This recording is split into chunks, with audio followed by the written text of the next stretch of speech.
Culpado do preço da gasolina na bomba tá aquele ali. Culpado no preço da gasolina é o Lula, a Dilma e o Temer. Hoje, muita gente fala assim, o Bolsonaro podia fazer alguma coisa. Não, ele literalmente não pode fazer nada. Porque se ele fizer, ele vai ter que fazer exatamente o que fez Lula e Dilma. Ele vai ter que intervir. Ele pode fazer isso. Então, mas isso é ruim? Mas isso é ruim, negão? É péssimo. Ele não pode baixar o preço da gasolina? Um ótimo exemplo do que seria se o Bolsonaro intervisse, para todo mundo entender, é o seguinte. Imagina que o seu pai, que tem um bom emprego, perdeu o emprego, foi mandado embora. Aí ele chega em casa, a patroa pergunta, e aí, tá tudo bem no serviço? Ele fala, tá. Só que ele pegou um empréstimo. Ele não falou que ele foi mandado embora. Ele pegou um empréstimo, ele está vivendo de cheque especial. Durante 3, 4 meses ele vai conseguir manter a casa certinha. O que vai acontecer depois?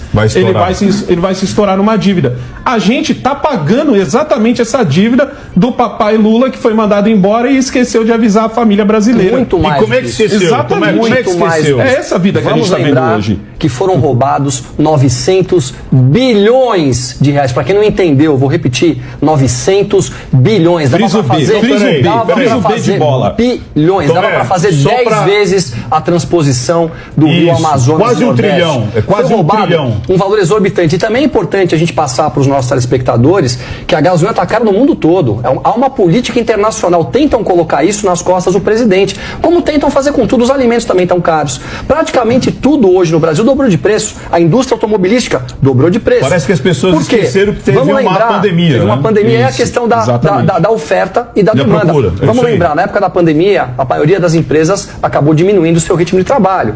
Quando eles voltaram, não conseguiram produzir para poder atender todo mundo que precisava comprar. Logo, o valor sobe. Falta material. O valor sobe. Mas é isso que está causando inflação no Brasil. É tipo o quê? Eu tenho 5 canecas e tem 10 pessoas querendo comprar 5 canecas. Seria isso? Esse é um dos motivos. O outro, a gente vê aí o que aconteceu quando você faz alguma importação que está custando para colocar um container no mar. Aumentou 5 vezes o preço. Os produtos acabaram não sendo fabricados e quem fabricou, pela questão de oferta e demanda, levantou o preço. Isso é claro. Não tem nada a ver com o presidente Jair Bolsonaro. Isso, vocês têm que saber a realidade do que acontece no Brasil, porque mentem para vocês, tentam dizer para vocês que o país está andando de uma maneira ruim e não está. O Brasil saiu como um dos melhores países pela crise do Covid, não tenha dúvida disso. Nós tivemos uma das maiores ajudas emergenciais. Você só pôde comer na sua casa porque você acabou recebendo uma ajuda do governo. Você não perdeu o seu emprego de maneira direta, pois houve a flexibilização das leis de trabalho. Se enviou bilhões e bilhões para estados e municípios. É importante falar, como não havia teto de gastos e nem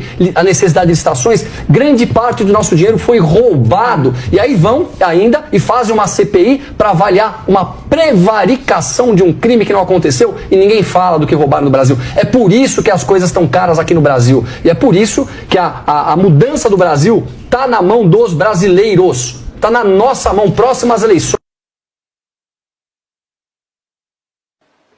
O Lula fez 3 hidrelétricas fora do Brasil. Temos problema de energia no Brasil.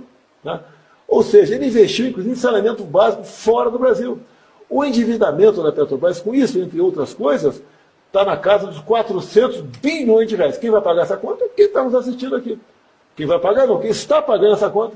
Como quem está pagando a conta das 3 refinarias, né? Se gastou mais de 100 bilhões de reais e não refina um barril de petróleo sequer, é a população.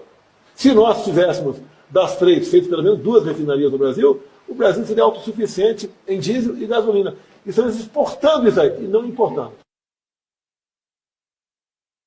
O prejuízo da refinaria não concluída no Maranhão foi de cerca de 2 bilhões de reais.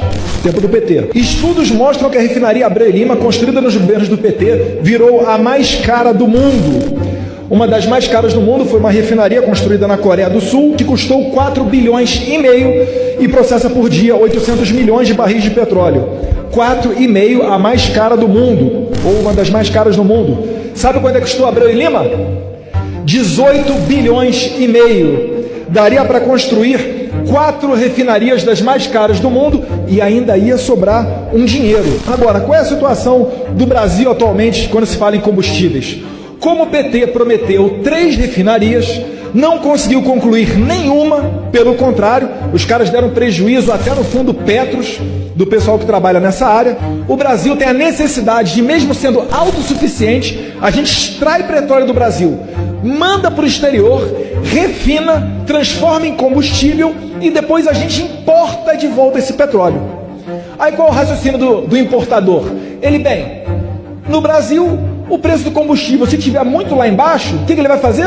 Ele vai vender para a Europa, ele vai vender para outros países onde ele vai lucrar mais.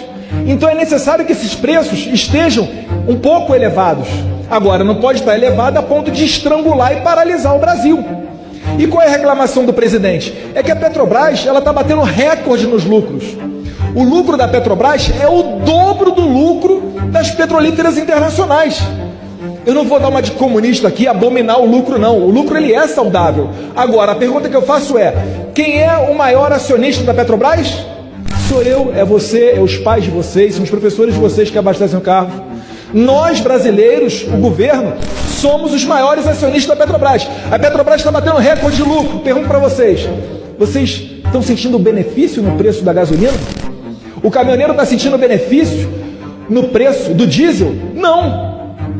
Então, para que serve uma empresa que o sócio majoritário é o governo se ela não reverte benefício para a população? Vamos privatizar, ué.